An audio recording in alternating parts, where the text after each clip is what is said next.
Good morning, everyone. In today's session, we are going to talk about types of communication. There are various types of communication, and we are going to focus primarily on interpersonal communication, intrapersonal communication, group communication, and mass communication. Okay, so let's begin with intrapersonal communication. Intrapersonal communication is a form of communication which focuses within our own self. Okay, what we need to do is we need to understand why it is called interpersonal communication, because the communication process happens within us. It is internal, and there is always a self response that is associated with it. That everything that we react to, respond to within ourselves, things that happen in our surroundings, things that happen externally that we react or respond to, could be a part of the intrapersonal communication process. Meditation or thinking aloud or thinking within yourself could also be a very good example of how interpersonal communication works. So, one of the key things about interpersonal communication is also how you observe the environment or everything that is happening in and around. You keep thinking, you react to things. How does that work? Understand. Let's go back a little bit to science and see how that works. There is the stimuli that works, and what it does is it takes us into a space of three important areas. One is cognitive, one is emotional, one is psychological. Okay, so what do we say, what do we understand when we talk about cognitive? Okay, cognitive has got something to do with how we think, right? Okay, it is about your behavioral pattern, it is about how you respond or react to certain thing that is happening inside yourself. It could be your intellectual self, it could be how you think a certain thing is possible. That's why we call it cognitive, because it got something to do with your mind. And then there is the emotional aspect to it, what we understand as emotional quotient or emotional understanding of things. Everything that is happening in and around us kind of influences us, kind of helps us to gain an understanding around the world, and we react. Our reactions, our primary reactions to certain thing, we are angry or we are happy. All these things are associated with our emotions. So the way we behave or the way we react or respond to things emotionally, and then we keep thinking about it, has got something to do with intrapersonal communication. This form of communication, the very fact that you are reacting or responding to a certain thing within yourself, you're feeling angry about something, or you're happy about something, or you're crying, or you're mesmerized by something that you saw or you witnessed. It could be a conversation, it could be a piece of art, it could be cinema, it could be anything, right? Or music you're listening to that changes your mood. So everything, remember, that is happening inside you has some sort of an emotional trigger or emotional appeal to it. So we spoke about cognitive, something to do with the mind, emotions, how you process things up, because you go through different kind of emotional understandings. And then the psychological aspect of it, how you see things in a psychological way. Okay, cognitive and psychological could be confusing, but it should not be, because cognitive largely focuses on how your mind processes the thing. Psychological is how your mind reacts or behaves to whatever you see, witness, or understand. Okay, remember, interpersonal communication, like I told in the beginning, is something that is self-driven. Okay, it is, there is no other person um, associated in this form of communication directly. So the direct communication that is happening inside you. So the key thing is, every form of response that you give is happening within yourself. So interpersonal communication also kind of focuses on the area of how you see or react instantly to the world. The time you take to think about certain areas or aspects of your life, or you are in a deep meditative state like I told you, and you're trying to record whatever is happening inside you. So there is constantly the self of yours which is interacting with another self that exists within. We talk about, often we talk about how our mind kind of stops our heart, or our heart takes over our mind. This mind and heart combination, or interconnection, is nothing but a part of your intrapersonal communication. Okay, now let's look at interpersonal communication. Interpersonal communication is a form of communication that focuses on at least one form, a process of communication between two human individuals. Okay, it is derived from personal observations and influences largely. Okay, when I say personal observation, what am I focusing on? You There are things that you notice, within people, how they act, how they react to a certain situation, what they talk about, how they talk, whether they talk coherently, whether there is some sort of incoherence in the way they present things. All these things and is based on your personal observation, and internally you are trying to kind of judge. Okay, and based on how good they are in the form of their communication, or whether they are being able to influence you, whether you are being able to influence them through this process of communication, would define how successful an interpersonal communication is. Why is it important that you need another person to communicate? If you go back to the early lecture of the first lecture, the introductory lecture to communication, I did speak about how communication is increasingly based on the world of sharing. So sharing becomes a very crucial tool or a device to see to it that a communication process is successful. And to do so, we need another person in most of the cases. At least to begin with, we need one more person with whom we can share our feelings, information, that whatever we want to communicate, or whatever we want to speak about or talk about. So depending on whatever you have observed about the other person, or whatever you have derived from the kind of communication he or she wants to pursue, would go on to define the kind of strong or loose influences that you would have within yourself.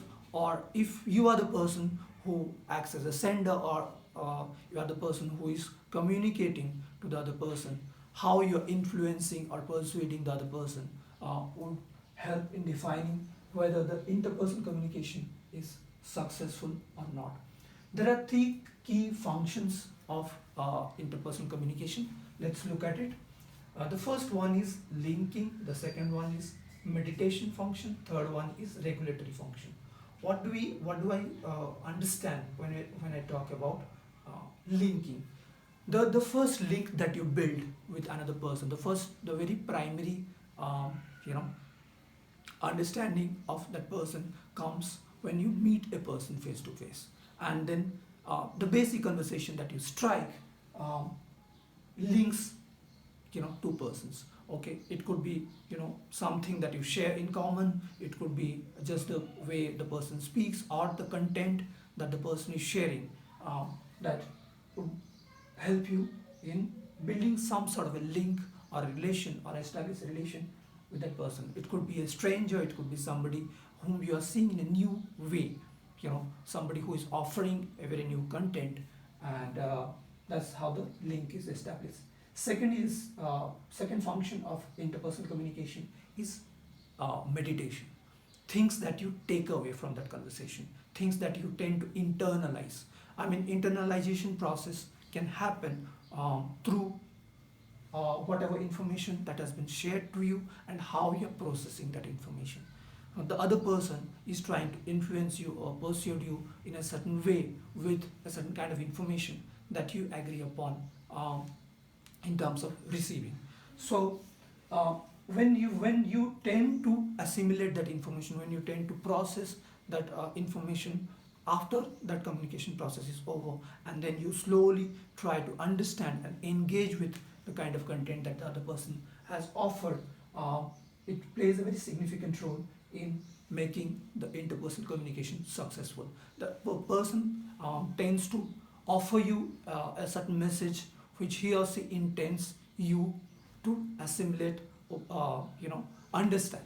So your understanding of a certain kind of content is possible because you are constantly in a meditative state of internalizing that message, whatever, or the information that has been passed on to you.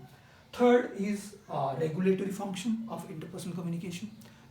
When I talk about regulation or regulatory function, what I mean primarily is how the other person with whom you are communicating, you are filtering certain kind of information. For example, everything that you see on the board is not everything that goes into the world of communication, right?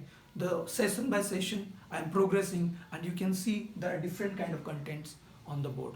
So the fact that I'm choosing a certain kind of content over the other would define how I'm regularizing that content, how I'm putting the content in a structured fashion. So every information that you share need not be relevant for the other person. So when you are talking about communicating or successfully communicating with the other person, or the other person with an intended form of successful communication is possible when the person focuses on the regulatory aspect of that communication. It could be a free-flowing conversation as well, but it must be relevant and contextual. I cannot talk to you about something that is irrelevant or not contextual when I'm talking about a certain topic. So it could be two friends talking, but those two friends would have agreed upon to talk or share a certain kind of content that are beneficial in some sort of way or the other. Okay, information that are important, information that are relevant. Most of the times our mind filters information that are not required, and this is something that we are naturally gifted with. Most of the times you often observe, for example, in the class, if you cannot connect with the lecture, or you are with a bunch of friends and you cannot connect with whatever they're saying, you filter that information out, or your mind disengages with the kind of conversation. So the other person, whoever is communicating with you, in this case, two person at least, are required to begin interpersonal communication. Two individuals are required. So if they want the communication to be influential, if they want the communication to be engaging, interactive, something that is productive in nature, they need to self-regulate, or they need to see to it that only relevant information reaches out. It cannot be gibberish, it cannot be just blabbering or sharing. Just because I have a lot of information with me doesn't necessarily mean that I'm going to share it all out with the other person. Okay, we need to understand what the other person is feeling, how he or she is reacting or behaving to that information that I want to share with the person. So there are three stages to interpersonal communication. Okay, these three stages are also interestingly connected with linking, meditation, and regulation. So the first one is called the fatigue stage. Fatigue stage is nothing but when you try to just break an ice with another person, a person who could be a stranger, person whom you don't know, or just just kind of responding to other person's, let's say, waving a hand or saying hi, hello.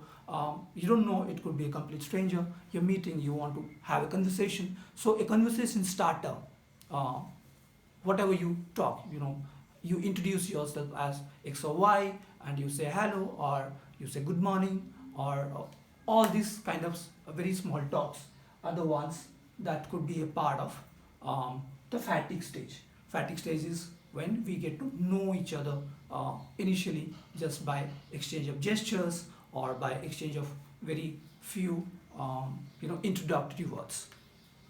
Second phase or second stage of interpersonal communication is called the personal stage. Personal stage is when you start sharing certain information that are personal. It could happen in an office space, it could happen between two friends, it could be something that would lead to the basic idea of friendship. or a certain kind of relationship, you want to develop. So you start sharing personal information, like your family and your immediate friends would have some sort of information idea about who you are, where you study, what are your basic aspirations or ambitions in life, um, what you like or dislike in terms of food, in terms of places, or if there is some sort of interest in something else. So these are some sort of personal information that you share. Whether it could be your it could be something to do with your personal life. Okay, the third stage is the intimate stage, which is largely reserved for extremely close people. When I say extremely close people, what I mean to say is it could be one of your family members, it could be your mother whom you are extremely close to, or your parents, or your siblings, or your friends. We call a person best friend. Why do we say so? We call that person best friend because the best friend is always a keeper of secret, right? You have certain very intimate information with you, something that you withhold very close to your heart. It could be something to do with your aims and ambitions, it could be something to do with your relationship or love, or a person whom you're attracted to, or any kind of information that are extremely intimate to yourself. If you tend to share with the other person, it is actually in this stage of intimacy that you tend to share. Okay, so this is by and large about interpersonal communication, something to do with two individuals trying to influence each other through a form communication process where they're constantly observing each other or trying to follow a certain pattern or structure where it could be formal or informal. It need not be formal all the time because I'm not in a job interview in most of the times, right? It could be just casually connecting with another friend or just having a free flow conversation. In what state that person is, in what state you are in, would all help in developing some sort of an understanding between the two of you. So the stages would vary from fatigue to personal to intimate, from linking to meditation to regulation. What sort of information you want to share, how you want to share that information would define whether that information, whether that form of communication is successful or not. Okay, interpersonal communication, one important area about interpersonal communication that I want to talk about is also that the feedback, okay, is immediate, and the feedback in most of the cases is successful. Now, we have to understand what a feedback is, okay? In the later sessions that we would have, we would explain feedback in details. For now, just understand that when two people are constantly communicating with each other, there is an intended response or reaction. So that would be the feedback. I say something to you, you say something back to me. If I say something to you and you cannot say it back to me, whatever, or you cannot respond back to me, then there is the feedback that is lost. Understand, for any kind of communication to happen, you require a sender, you require a channel or a medium, you require a receiver, and the person who is receiving that message, whatever intended communication the sender wants to have, must reach the receiver. And after the receiver has received the information, what he or she is doing with that information and how he or she is responding or reacting back to that information would define what a feedback is. So in interpersonal communication, always remember that the feedback is mostly instantaneous or immediate in nature. So it is successful in that way, irrespective of whether you are happy, angry. The messaging is something that could be influential in nature. It could be it might not be an immediate influence, but the person can respond in affirmation, right? And the person can react negatively to that information also. That's how fight happens. That's how people get angry on each other or walk away. So when these kind of things happen, an argument starts, or two people are sharing a certain kind of a happy moment. These things, this happiness, anger, things that are emotionally driven, are response to that immediate stage of how we look at the feedback. So we are done with intrapersonal communication, we are done with interpersonal communication. Now let's move to group communication and why group communication, what is group communication and why it is significant. Okay, so group communication, when we talk about group communication, as the name suggests, it is process communication which happens between a group. Now this group could be a small group, it could be a large group. Typically, communication theorists define a group communication as a smaller group as some thing to do with 3 to 12 members. So 3 to 12 members group, when it is formed, we call it a small group, and that form communication. And then there is the large group, a group which extends beyond 12 people, 12 to 15 people, and there is a norm setting that happens. I'll come to norm setting a little later. Let's look at the nature or the feature of group communication, how group communication is slightly different than intrapersonal communication or interpersonal communication. Okay, a group communication is a very crucial form of communication. Most of the times, if you notice, in a group, people come together most of the times willingly to participate. So there is a participatory nature to group communication. What happens in that? In group communication, most of the times, like I told, people come willingly and there is a shared or a common interest between all of them. What do? They whatever discussion that happens, or whatever communication, exchange of ideas, thought sharing that happens within them, often leads to some kind of a collective decision making. What do I mean by collective decision making? That if they have to arrive at a conclusion of anything, it could be a question that is started in the beginning of the conversation between these 12-15 members, or 3 to 12 members, that let's decide or discuss about, let's say, a trip that they want to take. For example, this 12-member team wants to go hiking during the monsoons to a certain place. Now they have to decide on a place. So which places are suitable to travel, whether they are safe or not, and how they need to travel, so on and so forth. So when at the end of that communication, end of that conversation, when they arrive at the conclusion that they have decided at the place, remember, all of them have agreed to this place. So they decide that, okay, in a group of, let's say, 3 to 12 members or beyond, 12, 15 or whatever number of people involved in that group, small or large, they arrive at the decision that they have decided that they will go to this particular place for hiking. So collective decision making is possible. There are two aspects to this, that one is the exchange of views. Okay, there's a lot of debate that could happen deciding upon the place, whether this is right or wrong. Like I told you, some people might be extra adventurous. They could be choosing some place which is actually not relatively safe, as against people who take calculative risks, and they decide that no, let's take this group and then go visit this place. Some places could be more serene or more beautiful than the other places, but they could be less safer.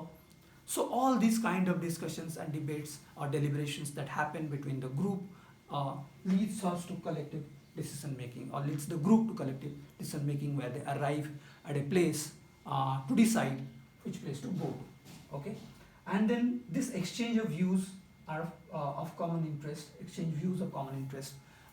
Common interest, like I told you, this group is adventure group, or a group or adventure club, or a group of people who are interested in hiking. So there is a common interest in all of them, that they have come together to decide on a place where they want to visit.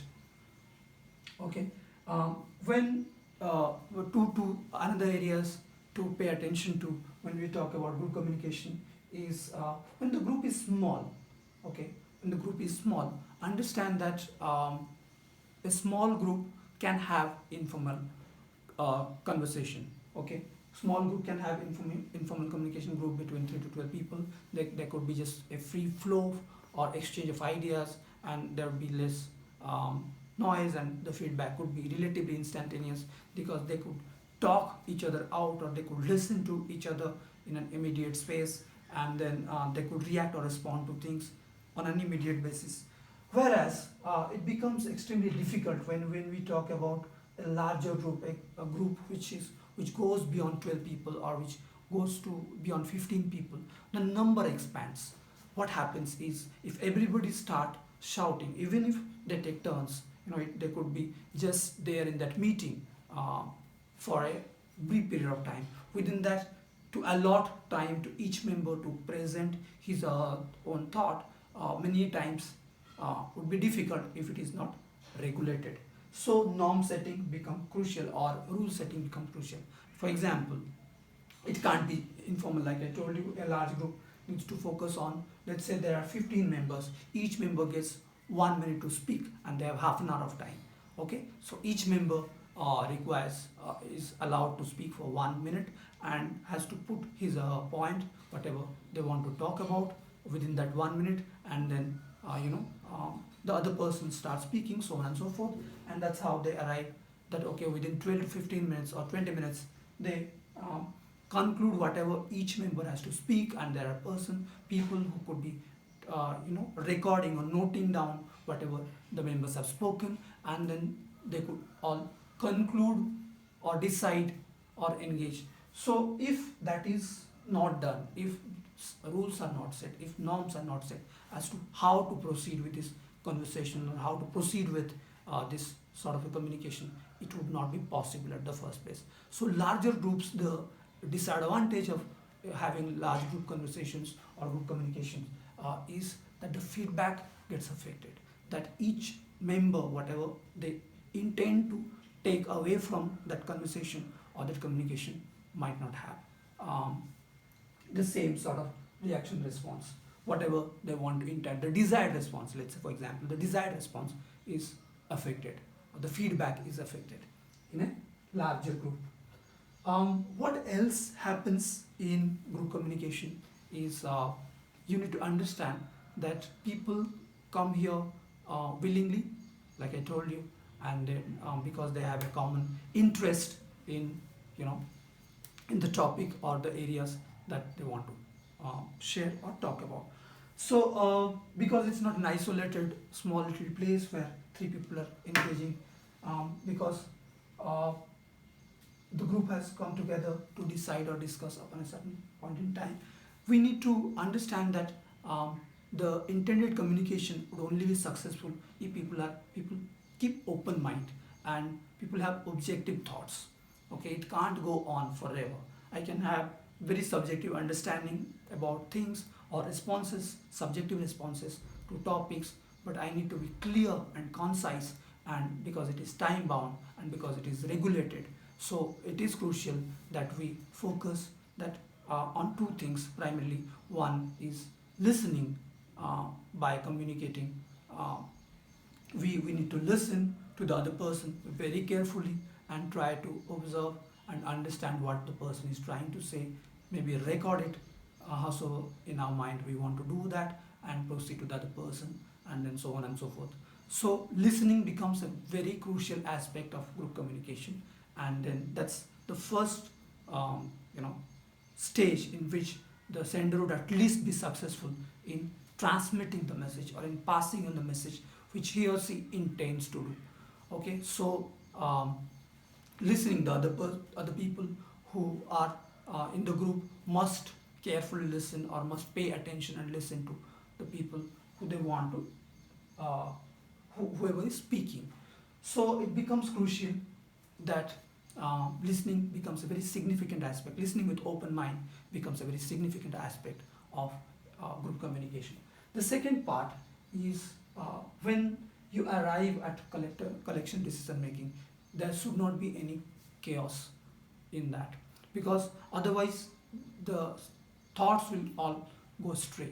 The very fact that you gather at a place to decide on on or arrive on a certain conclusion would not be possible, because everybody is trying to outdo each other with that. So if your groups um, if your group's intent is to outdo each other, then rather not have a conversation. If everybody has gathered together for whatever purpose, it need not be always a conclusive thing. It could be, a family dinner where everybody wants to have, a good time. So everybody wants to have a good time is the intended, outcome of this conversation process. So everybody is at a dinner table or at a restaurant or in a park or in a club or wherever, and then they all share their ideas or discuss or talk to each other, so on and so forth. So when we talk about group communication, this part is crucial, that the collective decision making or the exchange of views and ideas are to be open in nature while hitting the successful notes. Okay, so that's more or less about group communication. Now let's look at the last one in this area or topic. Last one is mass communication. Okay, so what is mass communication? Mass communication, most of the times we would understand as the word suggests, that there is a certain mass that are involved. So the communication process in which large number of people, vast number of people are involved, could be called as mass communication. Mass communication often is possible because of different kind of devices associated with this form of communication. Now, what are the devices? Let's look at it. It's always device driven. Okay, I cannot communicate with the masses without the devices, because the mass with which I want to communicate with is not the mass which might be there, in your immediate physical surrounding or environment. So then it would be a large group communication. So the variation that you notice between group communication and mass communication is primarily because it requires some sort of a medium, some sort of equipments or tools through which you want to communicate. For example, I'm standing right now in front of my phone camera and trying to deliver a lecture, and this lecture is intended to reach out to the large number of people. I might not know you by now, because we are not meeting in a physical space, it's still in a virtual space, right? So what happens is, this video goes into the cloud, this video goes onto YouTube or the channel of my institution, and then at any given point in time, whosoever they want to listen to this lecture can listen. And once it is out for public, for public viewing, public consumption, remember this public is what the public is what defines what the mass eventually is. Okay, so what happens here is, because it is device driven, because there is a medium that is required to communicate, we need to also kind of structure the information that we want to share. So one of the key things about mass communication is a structured form of communication, and that part is extremely crucial, that whatever information you want to put out to the public or to the people you want to connect to must be regulated, like I told you. That takes me to the next phase of gatekeeping. Okay, and I'll come back to the device driven again. So gatekeeping, what do we mean by gatekeeping? Gatekeeping here in this context, gatekeeping is how you regulate the information or the flow of information. Whatever I want to share with you, I'm sharing with you, and that has a certain structure or pattern to it. Okay, I would start with the introduction and then talk about the topical aspect of a certain area, and then I would conclude the session. The fact that I am only talking this much about the information that I want to share is regulated in nature. If it is not regulated, then it would hit different notes and people would not get whatever they require from this information. So information has to be contextual, A, information has to be relevant, B, and information, those people who are creating or manufacturing that information or putting that information out. It could be a sender, it could be me. In this case, I'm sending out information to you, right? So in this case, I'm the person who is regulating what information must go out and what information should not. Okay, and how I'm doing so? Right now I'm using this device, this phone, as a recording device, and then once it is uploaded, once this video is, or this lecture or this session is uploaded, that becomes the content. So, and whosoever is listening to this lecture, or trying to use this as a study material, would be the person who would be the receiver. So I'm the sender, this is the medium through which I'm communicating, this phone camera, or the smartphone that I'm using right now, and the person, whoever is listening to the lecture, would be the receiver. Now, what information I want to share is something that is regulated, like I told you. So gatekeeping happens. Typically gatekeeping happens. This is the information. What happens in gatekeeping? There is a gatekeeper who allows people to come inside and go out. Similarly, the sender is the gatekeeper in this case. I am sending out information and I am receiving information the way I intend to.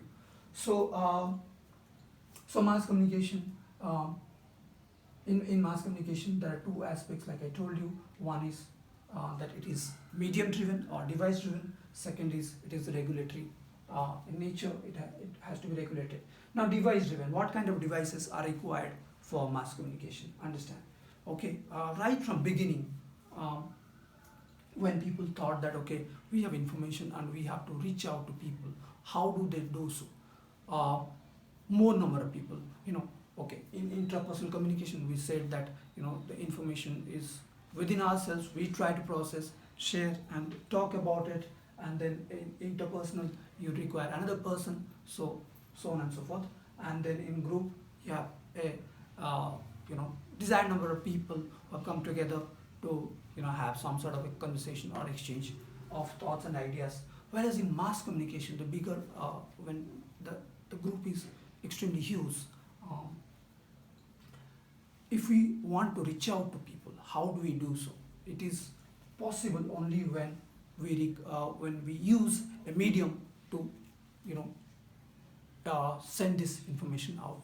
So people would have thought that, okay, we need some sort of tool or the device. That's how we arrived at print media communication, which largely comprises of newspaper, magazines, journals, through which printed information goes into it, and it's out for the public for reading. And whoever wants whatever kind of information, they kind of look into that matter. For example, if I am somebody who is interested to know about the world of sports, I would rather pick up a sports magazine and read. Somebody who is interested in science and technology would pick up a magazine or a journal which is related to that topic. Then there is everything that is happening in and around us, and which is on an everyday basis, is recorded and presented in a newspaper. That's how we pick up the newspaper and we get to know what is happening in and around our immediate environment, or our city, or our state, or our country, or outside of that. So newspapers, magazines, journals, or the print media helps us in making sense of the world through the information flow that happens through that medium. So it becomes a very crucial part of the mass communication process. Okay, second one is radio. Okay, through which we also listen to news. We also listen to different kind of programs. It could be entertainment based, it could be information based, things that are relevant to different kind of people. There are programs, there are documentary dramas, there are plays, there are different kind of music. There is a phone-in program. There are programs that are directed towards farming community, for information that are crucial for farmers, and information that they could make sense of, or information that are useful for them. So it's an oral form of communication, things that got to do with the ear. We listen to every information that is passed on to us through radio, and through TV. TV is an audio-visual medium. Why we call it an audio-visual medium is because we can hear and we can see simultaneously. And TV almost does the similar sort of work that radio does, that it offers you different kind of programs. It could be news, it could be opinion-based programs, it could be songs, it could be educational programs, different plethora of information out there. The sports telecast, sports broadcast, so on and so forth. So and films, okay, the other very crucial form of mass communication. We tell stories, like I told you in the last session, that human beings have survived over a period of time because of storytelling and the kind of stories that are told by them, for them. So films play a very significant role in helping us communicate our ideas and thoughts about our lives, and plays a very significant role in helping us make sense of the world. So whatever information that we want to put out there, it could also be done through film. For example, okay, it could be a 1-minute film, a 30-second film, or it could be a feature-length film of 2 hours. Let's say, for example, you want to talk about educating a girl child. Okay, if that is your topic, you can do so. You can talk about this topic of educating a girl child through a 30-second information video, awareness video, or you can make a full-fledged feature-length film or a documentary, for example, by taking multiple characters, by setting the story in a certain place, by creating a plot around it, and the messaging still remains the same. Your topic still remains the same, whatever you want to put it out there for the audience. So only thing is the degree of entertainment or the degree of information would vary between the 30-second film and a 2 hours feature. So it becomes crucial that we understand how films influences our life, or how they influences large number of people. There is the concept called cinephilia. We will discuss later into the in other sessions, but understand that the very fact that there are so many number of people who like and love movies, and they absolutely adore the cinemas and the theatrical experience, so on and so forth, because it's a very popular mass communication medium. Two other things, and we close the session. Two other areas or features that we need to pay attention to when we talk about mass communication is that the audience here, okay, the audience, the viewers, the listeners are heterogeneous in nature. What it means is anybody who is reading a newspaper, anybody who is listening to radio, anybody who is watching a television program, or anybody who is there inside the film theater, or watching the film, is part of the heterogeneous audience crowd. Why call the audience heterogeneous? Because we all have our own lived experiences. We all react or respond to news, views, information, opinions in different ways. We all carry out the takeaways from this information or the content in our own ways, depending on our exposure, depending on our limitations of understanding, depending on our education. So how we try to assimilate the information, how we try to understand the information that is passed on to us, makes us heterogeneous in nature. It's not that everybody, whoever is consuming the film, or whoever is watching the film or listening to the radio program, all of them are all of them intend to carry the same message the same way the sender, or here in this case the radio communicator, or the person who is out there on the television, or who has written that article, or who has made that film, would take it in the same way. So there are these makers, there are the makers of these mediums, people who use these mediums to pass on the information. But does it reach the same way? I like a certain film, you do not like that film. I read a newspaper article and I have a certain opinion about it, you might have a different point of view about it. So the very fact that there is a variation in terms of our understanding, and even though the content remains the same, our takeaways are different. Because our takeaways are different, we all become a part of a heterogeneous crowd. It's not homogeneous crowd. It's not that everybody's minds are wired the same way. The very fact that we all have different takeaways tells a lot about how differently uh, built we are, or how differently we are exposed to the world.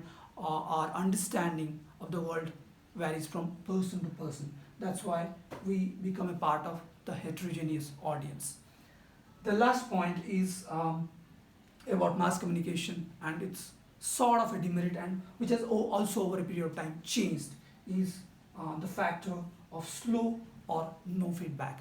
When mass communication process happens, okay, when the process of mass communication happens, when the sender tries to put out a certain message to the intended, you know, audience or to the receivers, the reception part, because it is heterogeneous and people at their own pace receive that information howsoever they want to, the process of feedbacks get affected.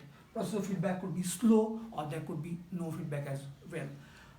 For example, when you are listening to a radio news, you cannot immediately call back the radio station and say that this is what I feel about it. Or a television program doesn't allow you, did not allow rather, at one point in time, to participate and offer what you think, or what you want to comment about a particular program. Nowadays they are putting it across in the form of, or the framework of, audience poll, where you can participate by sending messages, or films. In films there are audience reactions that are, tapped into, so on and so forth. In newspaper, you're allowed to, write letters to the editor and share your opinions, or whatever information you want to, share about that particular topic, or your judgments or verdict, or so on and so forth. But this process could be time taking, or many a times it might not be possible to offer feedback at all, because the other person, because the makers, or people who are using these devices, their intended purpose is over. They wanted to pass on a certain information and then close the gate. So there is no other person coming in. Similarly, there is no other information that could come in. But that has changed tremendously over a period of time, because of the next form of communication, which is called the new media, okay, which again is a form of mass communication, but we are going to discuss it later in a more informative way, because it takes another session altogether. So for now, we need to wind up and understand what are the things that we discuss in types of communication. Okay, so there is intrapersonal communication, there is interpersonal communication, there is group communication, and there is mass communication. Intrapersonal communication is something that happens within your own self. Interpersonal communication requires two people at least for a communication process to happen, or to begin successfully. Group happens between 3 to 12, or beyond 12 to 15 members, and in mass the audience is vast, and then it's not defined, it's not a defined audience. So and it requires a device, or it requires a tool or a medium through which this communication process can happen. Okay, so hope this session is useful for you, and then I'll see you in the next session. Thank you so much.